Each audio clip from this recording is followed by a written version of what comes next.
എൻ്റെ ആയുധം.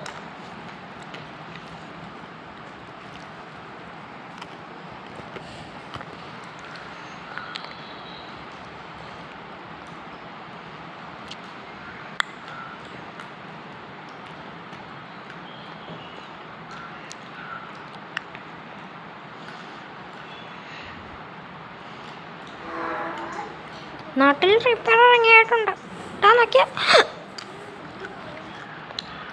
Hello sir, നോക്കൂ, നാട്ടിൽ റിപ്പയർ ഇറങ്ങിയിട്ടുണ്ട്. നാട്ടിൽ റിപ്പയർ ഇറങ്ങിയിട്ടുണ്ട്. ഇനി നമ്മൾ എന്താ ചെയ്യും? അയ്യോ, ചേട്ടാ പറയണം. നമ്മുടെ സ്വർണം പണൊക്കെ പോവില്ലേ? നമ്മളിനി എന്ത് ചെയ്യും?